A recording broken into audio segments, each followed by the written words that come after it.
Welcome to the Growth Shift. I'm David Zylstra. Here's what I've learned after years in business. Every leader who's built something meaningful has a story, but the moment they had to shift, when failure forced innovation, when change became opportunity, when they chose growth over comfort. On this show, we dive into those pivotal moments, the setbacks that became breakthroughs, the strategic shifts that accelerated growth, and the frameworks that turn obstacles into opportunities. Because here's the truth. In a world where change is the only constant, the leaders who thrive aren't the ones who avoid failure. They're the ones who've learned to shift strategically through it. So whether you're facing your own pivot point or just want to learn from someone who's been there, you're in the right place. Let's dive in. Today, joining us is Kyle from HB Underwriting, an MGA specializing in niche agricultural insurance products. With over 35 years in the insurance industry, Kyle is leading a boutique operation focusing on underserved markets, creating innovative products like Real Protect for farmers and Employer Protect for personal care assistants. Operating with a lean team of 4, HB Underwriting exemplifies how smaller players can compete by being agile and finding gaps in traditional coverages. Kyle, welcome to the show. Thank you, David. Can you share a little bit about how you got started with HP and what your day-to-day looks like right now? Yeah. Well, like I say, 37 years experience in the market now, in various roles. Started off in personal lines underwriting, working for composite companies in the UK, and then got into schemes and delegated authorities. So that was started moving into the niche space of bespoke insurance products with insurance brokers primarily. And that's where I got the calling for actually I can create something of my own rather than following on what the market does. And then I found myself transfixed with agricultural insurance, and I created some new products in that space and created some new capacity for our insurance sector. And then jumped from that to HB Underwriting. And the reason I had a very good product on farm combined, but the reason I wanted to join HB Underwriting was very much to have the power to do what I wanted to do in the time that I wanted to do it, and however I wanted to do it. So very much the pinnacle of probably where my career was going, was being able to create something that is personal and is your own, and not be constricted by what a company wants to do. So I teamed up with my chairman, Sean McLaren. HB is 10 years old this year. I joined it 5 years ago, and HB was formed to distribute a specific insurance product. You touched on it on your intro, David, which is Rural Protect.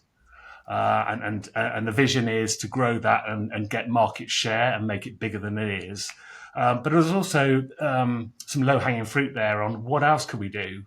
Rural Protect has been a huge success and continues to be, but actually on the concept of that, we thought, well, there's got to be other things we can do, which is why we formed the MGA and then decided, right, where's some underserved markets?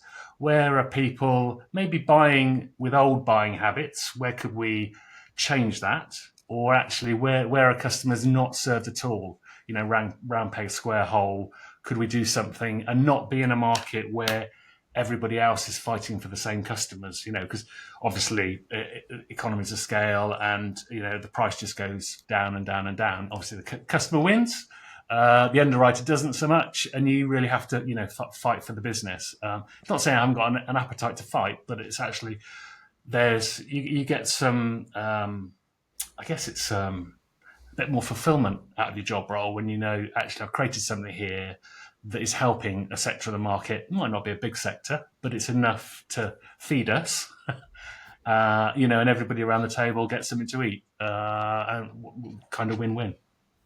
That's fantastic. So, Kyle, there's something I'm curious about the deeper layer there. I mean, you've been in the industry for 35 years. You've been at HB Protect for about 5 years now. You mentioned that it's sort of the pinnacle of your career.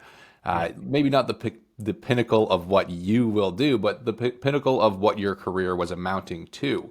Now, you Mm. worked for large companies such as AXA for 30 years, nearly 30 years before making that move to HP Protect. I mean, it makes sense that you want to build something of your own, right? You don't want to have to compete with the market and you want to be able to serve underserved segments as well. But was there anything that happened during your 30 years, with the larger players that really, just made you realize that this isn't what I want to do? What was that inflection point where you decided, hey, these last 30 years, it hasn't been fulfilling me enough?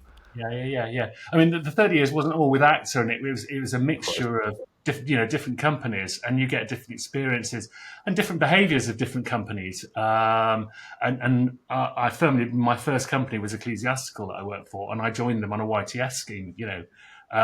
Just started at the bottom, and you work your way up, and you kind of you get to understand how insurance works, and I think it's a lot of common sense. A lot of it. Okay, there's a lot of technicalities around it, and it is um, it is a very technical and challenging job and an environment to be in, and you've got to know your stuff.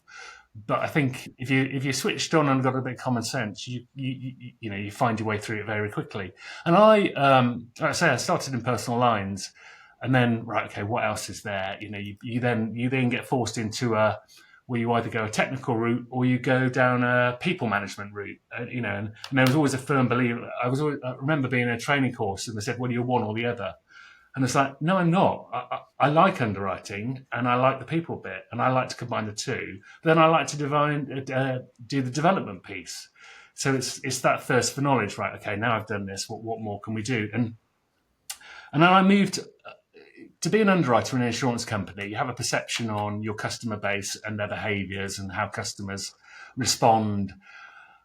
But you have a one-sided view of the world, and it's the company you work for. And then I thought, actually, I need to go into the broking sector because I always dealt with insurance brokers in the UK, and you need to get behind them and how the dynamics between them and their customers work to then really understand when you're creating a product what it needs to look like.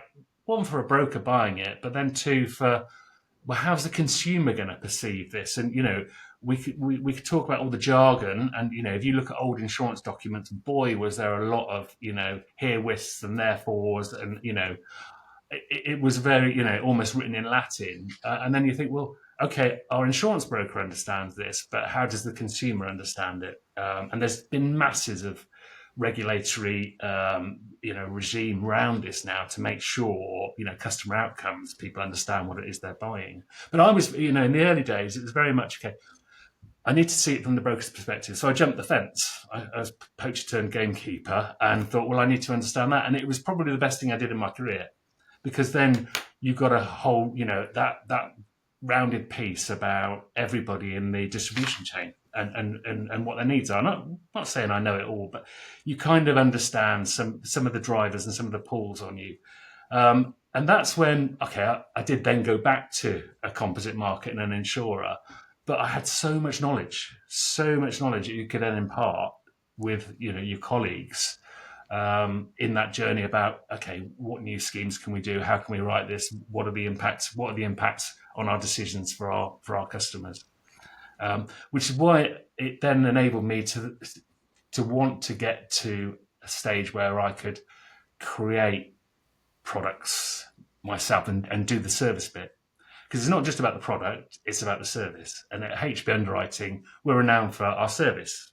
So brokers know, we're going to respond quickly. Things aren't going to sit around. And our market sector is, it goes through peaks and troughs, depending on what the cycle is, But to be in control of your own destiny, and then it's also, some things work and some things don't. When I worked for Ecclesiastical, you put on a new scheme, you think this is the best thing since sliced bread. Everyone's going to be buying this, and then all of a sudden it's like, have we seen any business this month? No. So but the art of that is then moving on to the next one quickly and deciding actually, have we exhausted all avenues? Did we do what we say we were going to do? And if we didn't, let's go and correct it. But then actually you go, well, it's not going to work. It's never going to work for whatever reason. Then you quickly move on. And being a small, you called it a boutique early on. I do like that word, but I don't know whether we are. I don't know what a boutique MGA is anyway. But the art of it is being agile so that we can go, actually, let's have a small turning circle, and then you can quickly establish, right, let's move on to the next. What's the pipeline? Have we really done it? And then move on to the next. Is the joy of it, rather than being in a large company where things are done by committee. And there's a reason for that, because there's a big financial exposure to insurance companies. They have to get it right, because it's the shareholders will then be knocking on the door when the returns aren't coming in. So I kind of get it that you need, but sometimes there's too many people in that pot, and which is the joy of having that boutique MGA with only 4 of us. I'm eyes and ears, and my team will go, so leave that alone. But when you're small, you need to just touch all those points, the entry points into the business and where the money's coming out and how the customers are feeling, just to make sure you've got it on point. And then, you can, and you learn from that as well, you learn from that. And I think MGAs can learn quicker maybe than insurers when, it's having that conduit of how does all of that information get up the line to the person that needs to go, oh, hold on a minute, that wasn't what we set out to do. Mm-hmm. That's really interesting. And, I think from my experience in the industry, it sounds like your approach is quite unique. I mean, I think within the industry, most brokers and agents think of underwriters as these really rigid, by the book people who don't want to speak with people. They just want to follow the rules and enforce the rules, right? But it sounds like you have a different mindset around that, not just focusing on the brokers that you'd want to work with and making sure that, you're protecting your end of things and protecting the broker as well, but really thinking about the end policy holder, right? How is this going to affect them, and how can you really be serving them better all the way down? Yeah. And I won't speak out of turn for underwriters. I'll probably be beaten up at the next industry event. But it's attention to detail, and underwriters like that. We need that knowledge. We need to understand the risk, and we're brought up that way. And that's we indoctrinated. This is how you underwrite, and this is how you understand the risk and what it is you're taking on. But there is a balance. My colleagues, and certainly my marketing colleagues who assist us from our sister company in marketing, it's just like less is more. They keep telling me less is more. So I will write content, and I will, and I've had a learning from this. This is on our latest product. I've learned from this is you will, as an underwriter, you want chapter, and you want customers to know everything. And the marketing will go, right, less is more. Let's simplify. So there's been a bit of a learning curve for me, because you have to do the detail, otherwise you'll unravel and your numbers won't be right. And there's a balance. And I think if you get that right, the transition from underwriting to development and distribution just will fall nicely. Is my advice to anybody who's embarking on doing a similar thing. And you mentioned agility in that regard as well, right? Being a smaller team, you have the agility to make changes, right? Pursue new products once you identify a good area of the market to target. I mean, you've got a pretty diverse product portfolio right now, right? You have Real Protect, Equips Me Health Insurance, and Employer Protect as well. How do you decide which underserved markets you want to pursue next? Tricky one. That is a tricky one, though. And the pipeline is tricky, because you are trying to just go, actually, we are niche. And you've got to remember in your business plan, what you set out to do. And, and when you're looking at a product, does it achieve? It's so easy to go off piste and go, oh, actually, no, we're straying into an area which is going to cost, is going to cost a lot of money. And I'm in a B2B market is my main core, and it will remain that way. I've got the B2C product, which is the Employer Protect, which is for employer personal assistant, where you're receiving care, and that's in the B2C market, and that's got its own different, distinct challenges. Mm-hmm. and kind of we don't know what we don't know in that market, and each step of the product journey, you're finding out more, and you think actually we can tweak things here. One thing you've got to be careful in that agility space is the cost. So it's when you're selecting your software platform that you're going to run your products on. So even before you've gone out there and you've got the product idea, is the software provider going to be charging you the earth to make simple changes? So the software is key, because that can eat into your net profit, and it'll be gone before you know it. So it's having that platform that's matches your agility, but doesn't increase the increase the cost. And how do we find underserved markets? Some will stumble upon. There might be a product set that's already out there. So Rural Protect, how that came about, and it's a great example, David, is we always used to sell, and the market still does, sell commercial legal expenses to agricultural clients. But what we're finding is that often the insurance wouldn't respond as the customer needed it. And, insurance has always got, has a bad name for it. You don't pay claims, you hang on the small print, that sort of thing. And that's what, consumers think of. And you were kind of damned if you did sell it and damned if you didn't, because you guarantee if you didn't sell a customer the cover, there would be an exposure to the broker. So there was a product in the market called Directors and Officers, or it's got a name called Management Liability. And it was a product that was being sold not really with any great propensity then, 10, 15 years ago, but it suited this market. So you don't have to reinvent the wheel. It's actually, if there's something there, how do we just need to fine tune this to gear it towards what the customer set would need? Now, great, and we did a sandbox, what we call sandbox. So our sister company is Insurance Brokers, so they were able to test it with their customers, which is great, because you don't always, when you're a small MGA and you've not been you haven't got any sister companies, or you're not in a group and you're out there on your own. Testing is expensive, so we have the luxury of being able to go, right, let's try this product in a B2B space, which is why I like working in B2B, because I've got that sandpit that I can play around with the sister company, McLaren's, and then they can test it on their customers. And then before you go to market, you can kind of refine. So we were able to refine Rural Protect for that client base before we went to the general insurance market in the UK. There's specific covers in there for the agricultural sector. And all our training and product material, is really honed in on the consumer and helping the broker sell that product. And the challenge we had is those brokers were always selling commercial legal expenses. It was, it's what you did. I created products and I just tacked this, commercial legal expenses under it. But it's got this thing called a prospective success clause in it, and 51%. And when you've got a claim or you're trying to defend yourself and someone's going, you've just fallen short of the 51%. How infuriating is that? And you're on your own. If I was a customer, it would just be like, whoa, that's no good. I need your help. So the product we created does that help. And what we underestimated was just trying to get people from changing their buying habits. So we buy commercial legal expenses. Now we've got to buy management liability. Yeah, but what is that? What is management like? And we put so much investment and time and effort in training.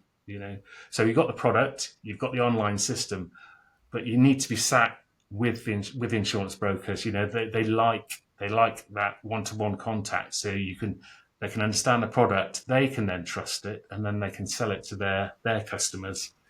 So it's not just about creating a product for an MGA.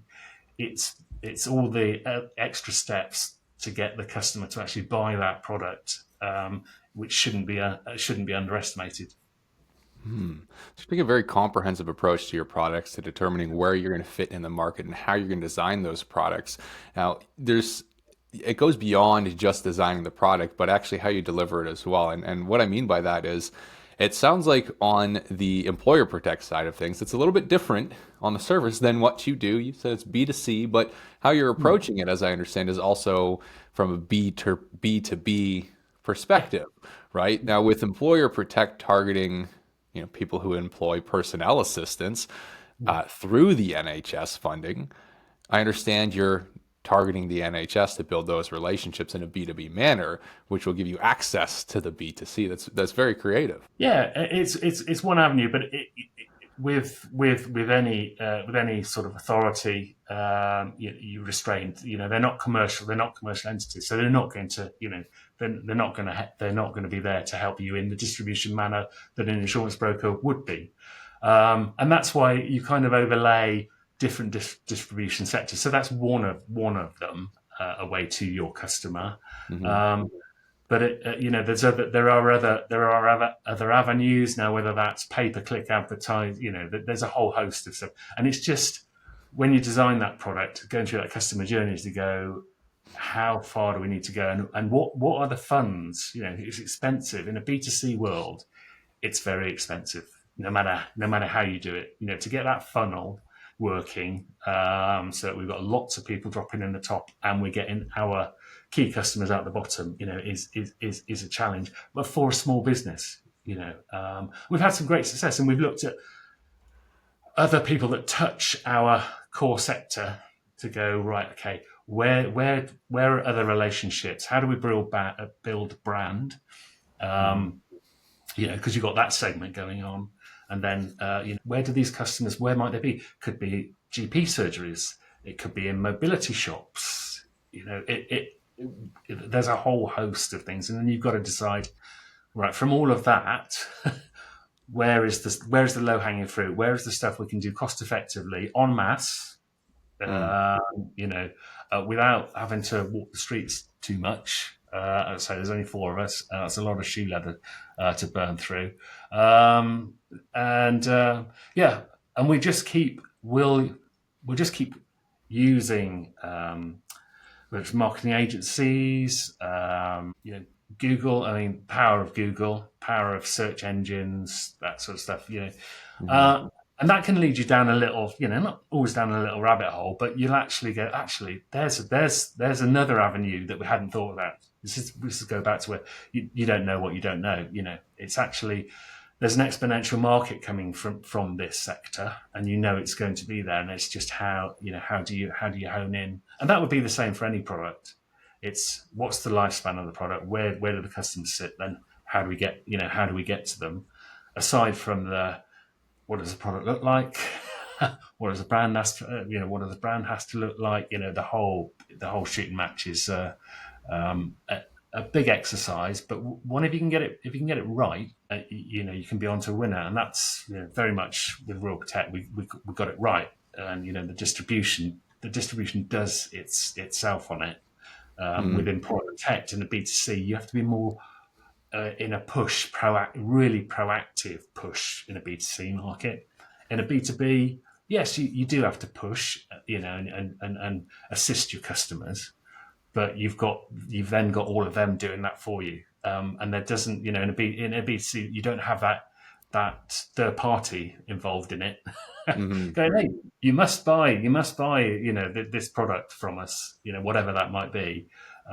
So my preferred route is a B2B model. So Kyle, with Employer Protect, I mean, it sounds like there's a lot of noise, but it sounds like the market might be a little bit small, right? Which could present great opportunities, but good challenges as well, right? Because if there's noise only between maybe 4 competitors, maybe it's easier for you to stand out, but maybe it's also more difficult because there's fewer people to differentiate from. How do you differentiate yourself from the other key players in the sector?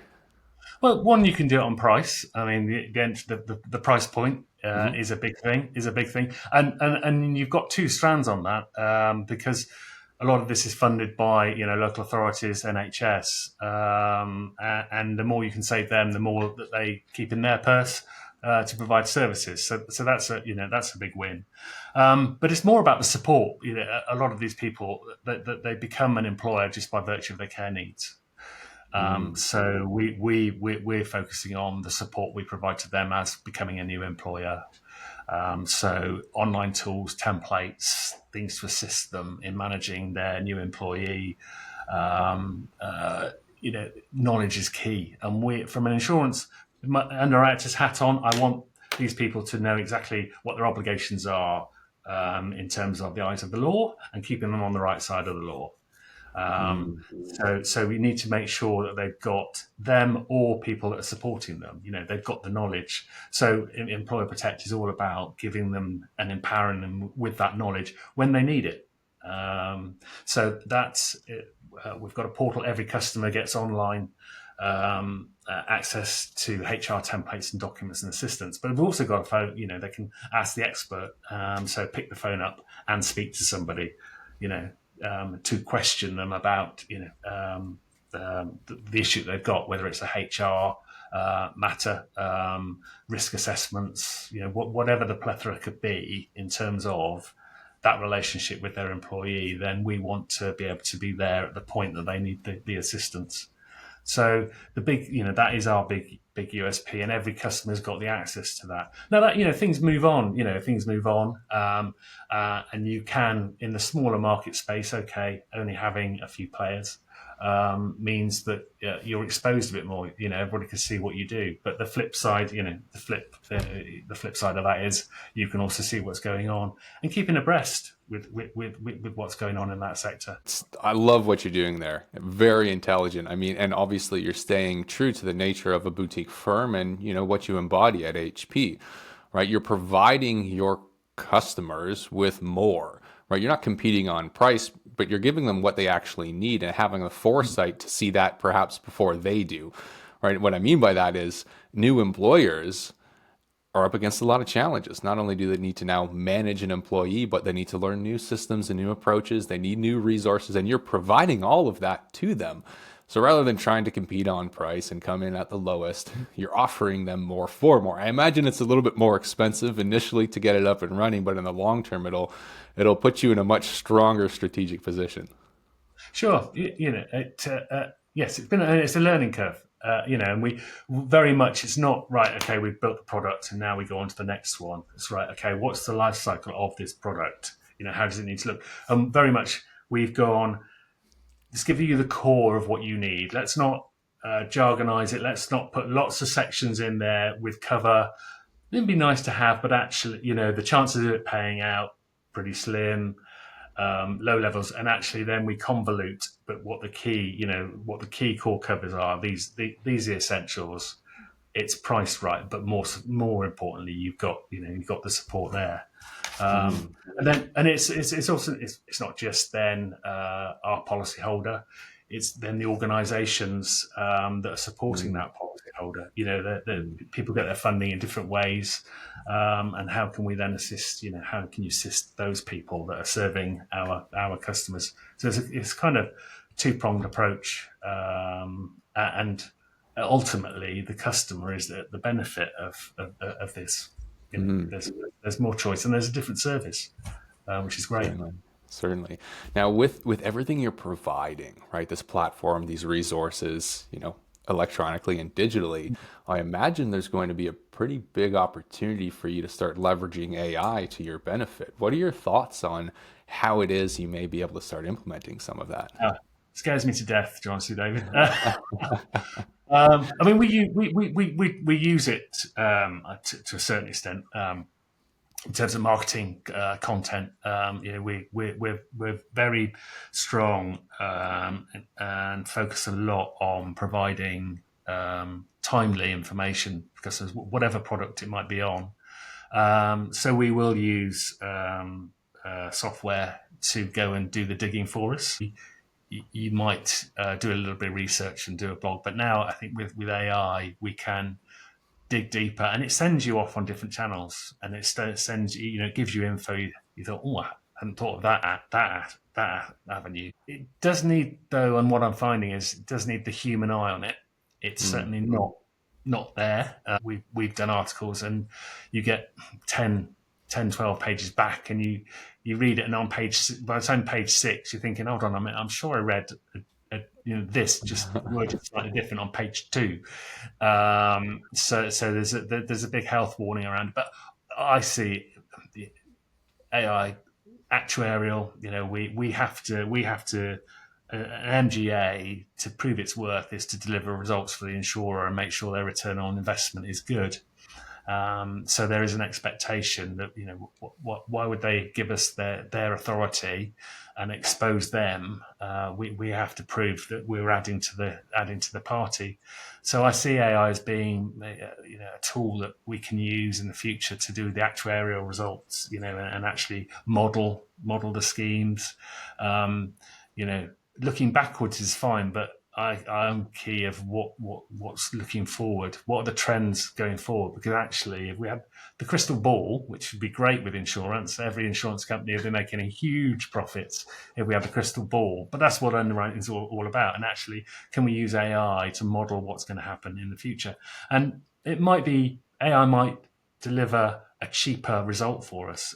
You can buy proprietary software at the moment where people have built models, and you can throw your data in and it will churn it for you, and then tell you more or less probably what your gut feel was, but it reinforces that and gives you some trust in the numbers. So very much see AI helping us underwrite, but more projecting forward than looking back. And frauds, you only need to look at the newspapers. Fraud, cybercrime, all these large companies are going through, and fraudsters are getting very sophisticated in their approach. And where we put fraud detection on products, it's then it's adjusting that, because they'll find the gaps, and it's going to be a moving feast, and those that don't move are going to find themselves, exposed, because people will find chinks in their armor. And can AI help with that sophistication? Because it's larger companies, again, it's disseminating from the top down. Right, this is what we need to be doing to protect ourselves as a business. With a smaller company, have you got that protection? Are you exposed to areas? I don't know what I don't know in the AI space, but I can see it. I can definitely see some space for it. And we've got, probably one of the big things, the insurance regulator in the UK, the FCA, we have product governance and oversight. So it's all about consumer duty. So making sure products are fit for purpose and are designed with the target market in mind. So we have a yearly function to go: is the product still doing what it should be doing? And that product governance and oversight, we have to go and get data on our market. If you're creating a new product, you've really got to have a strong, what's your business case for doing this? And I can see AI assisting that piece of work greatly, because it is a mass, information gathering exercise. And you can get it from your own MI, and the figures will tell you so. But actually, what's going on in the sector that you're in? Is it a sector that's going in the right direction, or actually is it shrinking and you need to exit at the right time? It's all those dynamics that I can see. Certainly in product oversight and governance, people will just turn to this as the norm and use it. Yeah. So Kyle, on the data analysis and on the actuarial side of things, it sounds like that's one of the areas you're most excited for, right? With your current focus for MGAs and with underwriting and all. I'm curious to learn a little bit more as well about how you feel about even the customer service side of things and the support or the delivery, especially with an MGA who is so, let's say, tech forwards, right, with what you provide and how much you provide online. Do you feel like AI is going to be able to really enhance what you're able to do for your end users, whether it be policy holders or whether it be the organizations that you're working with? Yeah, I mean, a lot of insurers now already use credit reference agencies. So we do, people reach out and use technology like that. And we know a lot about, you can find out a lot about your customers, from what's in the public domain. But if that public domain and what's in it shrinks, obviously we've got GDPR, people's rights on that, the use of their data. So if that gets locked down more, Could it restrict people who are relying on that data? But there is potentially a big win there, because we know where people live. We know how big their house is. We know how, there's a lot we know about people. So why do we ask, questions like that when you go on to get an insurance quote? We already use an API, so we do call outs to insurers with notification data. So we use it to a degree, which enhances our customer buying. We pre-fill data. They only have to put in their company number, for instance, and we do a call out to company's house, and we return all the directors. So there's time saving, which is great. So, customers put in their data, we go and get the bits we know and return it for them. They just have to check it. Now that's really, people have been doing that a while now, so it's not really, it's not rocket science, that one. But I do see the space coming where, we can use the power of what is on the internet better. It's just verifying that. It's a bit like I said earlier about blog material and getting content. It's just, how do you verify the data you've got? You can get it en masse, but the integrity of that data and where it's come from still needs that trained eye to go, well, that can't be right because that doesn't correlate with that. Get me underwriting head on now, but those numbers don't translate to that. So there's not something not right there.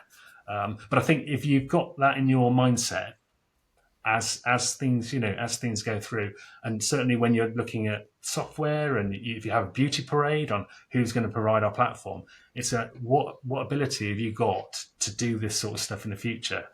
Does your platform allow? We chose a software provider, Total Systems, who can do the APIs, can do the bolt-ons. So as the industry moves to a different way of doing things, our system can be agile, and adapt to that. Adapt to that space. Fantastic. So with these things in mind and looking forwards to maybe what's not yet possible with AI, if there's one major challenge for HP that you could solve, what would it be? One major. I think it's the customer. It's knowing the customer and feeding that data into our platform to know more about our customer, to model, and not to protect. Well, one, to protect the underwriter, to make sure we're getting the right risks for what our product's been designed. Because often you find where the rub is you've got something that wasn't really quite right for the wasn't quite right for the product. And I would love to have that, our product modeled on, here's our target market, this is what we are, this is what we're not, and what can be pulled in terms of our customer base, existing customers, because you could go, okay, in our existing portfolio, is this doing what we wanted to do and as it was intended? But what about our future marketing? And to be able to go to a broker to say, here you go, here's some customers to go after. This is, if you can get these people, this is what we want, and we'll eat it for breakfast. We'll just and then they're not wasting their time on going after spurious leads, which cost a lot of money for them to prospect, etc., etc. So the power is then get the underwriting result right, but then get the power of the data to say to your broker customers, here is what you need to be going after, and if you go after this, you'll win 99% of the time. And then the power is it's as good as they are at the end of the day, but then you're helping them and you're getting the right sort of business in. I think that's a long way of saying that for you, David. Fantastic. Thank you so much for sharing those thoughts. Kyle, for other small MGAs or insurance professionals looking to find their niche, what advice would you give them about identifying underserved markets without giving away too many trade secrets? Yeah. I think it's research. You really have got to understand the market you're going into and the challenges it's got, and don't underestimate the money you need to spend on it. But don't make it difficult, because there's a lot of stuff that is already out there and is done. You could just do it in a better way.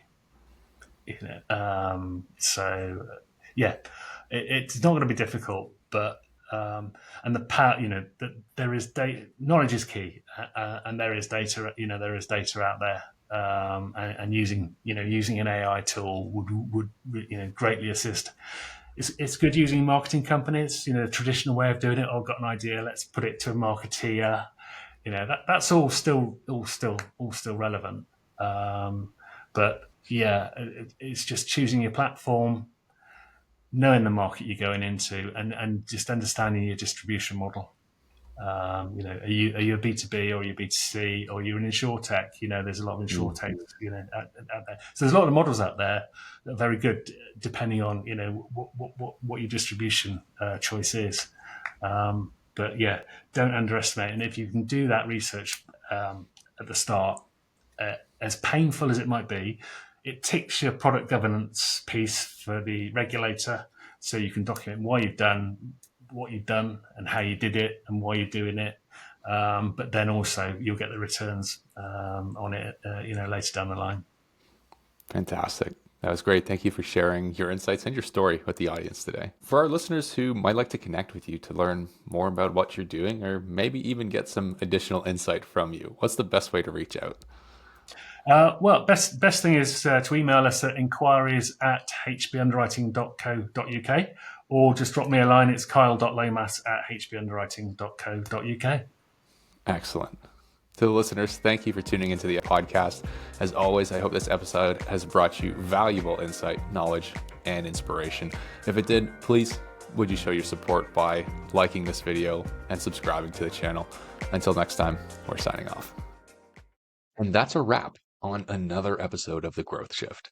If this conversation sparked something for you, whether it's a new perspective on failure, a strategy you want to try, or just the reminder that every setback can become a setup for something bigger, hit that subscribe button and share this with someone who needs to hear it.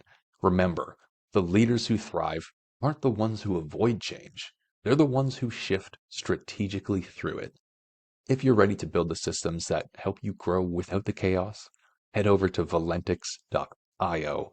We help businesses like yours scale smarter, not harder. I'm David Zylstra, and I'll see you in the next shift.